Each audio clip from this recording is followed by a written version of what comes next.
Konsep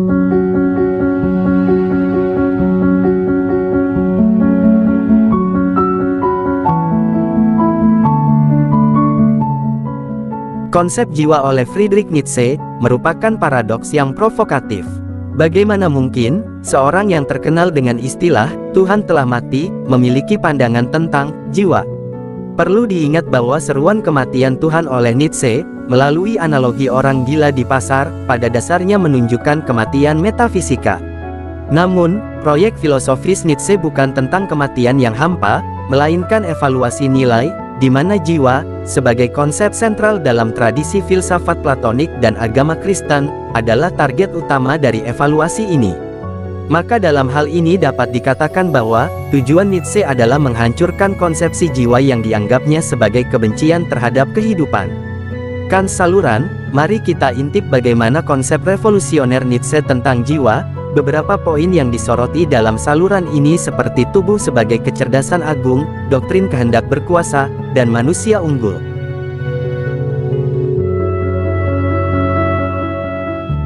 Kan saluran, untuk memahami konsep jiwa Nietzsche, ada baiknya terlebih awal kita lihat dari mana berasal konsep tersebut, yaitu berasal dari penolakan terhadap tradisi yang telah membentuk pemikiran Barat selama lebih dari 2 milenium.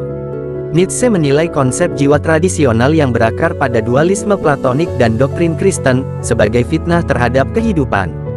Menurut Nietzsche, dualisme menyebabkan devaluasi dan penghinaan terhadap dunia fisik dan pengalaman indera, di mana jiwa sering diangkat sebagai entitas yang lebih tinggi dan menundukkan hasrat-hasrat tubuh.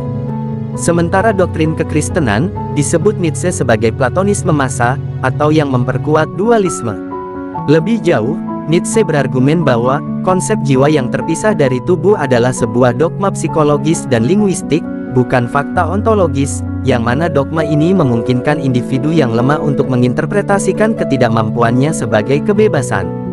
Sehingga demikian menunjukkan produk kebencian bawah sadar terhadap dunia, dan inilah yang Nietzsche sebut sebagai moralitas budak. Kan saluran, bertolak dari hal tersebut, Nietzsche meyakini bahwa filsafat dan agama Barat telah menciptakan dunianya sendiri untuk menjustifikasi penderitaan di dunia ini, dan ini suatu kesalahan. Untuk meruntuhkan nilai-nilai yang dianggap salah tersebut, Nietzsche memproklamasikan istilah Tuhan telah mati, sehingga konsep jiwa transenden pun ikut runtuh. Oleh karena itu, bagi Nietzsche, penolakan jiwa tradisional adalah langkah awal yang diperlukan untuk memaksa manusia kembali ke satu-satunya realitas yang dimiliki, tanpa terjebak nihilisme.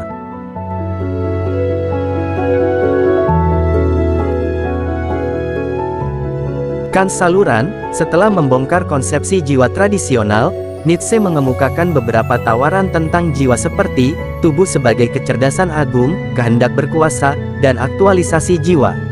Nietzsche mengafirmasi bahwa tubuh adalah satu-satunya realitas otentik. Dalam Zarathustra, ia menyatakan tubuh aku seutuhnya, dan tidak ada yang lain, dan jiwa hanyalah kata untuk sesuatu tentang tubuh. Ungkapan sesuatu tentang tubuh memiliki makna yang sangat mendalam, di mana bagi Nietzsche, tubuh bukanlah entitas pasif, melainkan kecerdasan agung. Tubuh adalah struktur sosial yang terdiri dari banyak jiwa. Nietzsche memaparkan model psikologis pluralistis, di mana identitas bukanlah substansi tunggal, melainkan hasil interaksi, konflik, dan hierarki berbagai dorongan dan hasrat yang hidup di dalam tubuh. Dengan ini Nietzsche membedakan antara ego dan self. Ego ialah kesadaran diri yang superficial, sedangkan self ialah diri yang lebih dalam, yang memerintah ego, yaitu komandan yang perkasa dan bijak yang tinggal di dalam tubuh.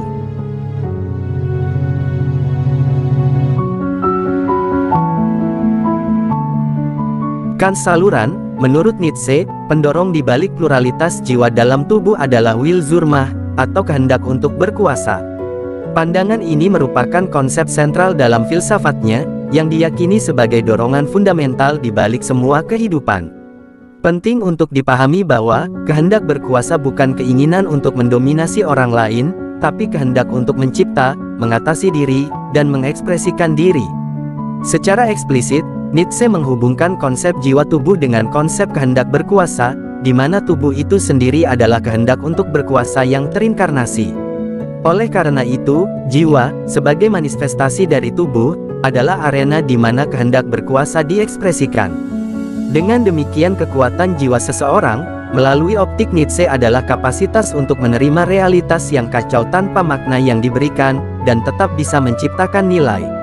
Jika tradisi dualistik, jiwa berfungsi untuk menaati dan mengikuti nilai-nilai yang sudah mapan. Namun, jiwa yang terwujud dalam pandangan Nietzsche dengan kehendak berkuasa, tidak hanya menaati, tetapi menciptakan nilai-nilai baru.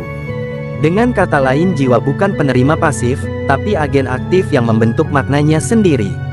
Kans saluran, konsep ini menempatkan tanggung jawab penuh pada individu untuk mengukir makna, sebuah proses yang menyakitkan dan sulit untuk diatasi, sekaligus sumber kebebasan sejati.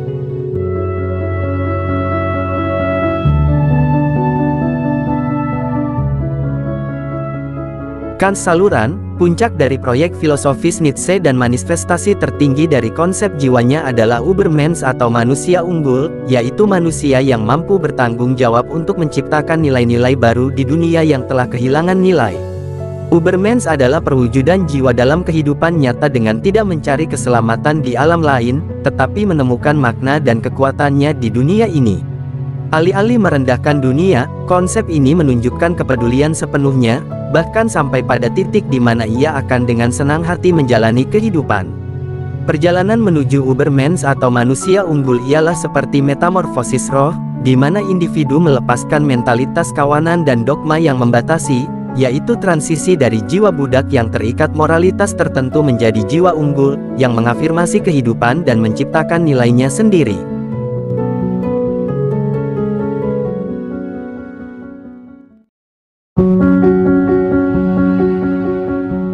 Secara keseluruhan, konsep jiwa Friedrich Nietzsche bukan substansi transenden yang terpisah dari tubuh, melainkan proyek yang terwujud dalam tubuh manusia dan didorong oleh will zur Macht atau kehendak berkuasa, yaitu proses dinamis, di mana dorongan-dorongan internal bersaing, diatur, dan diekspresikan.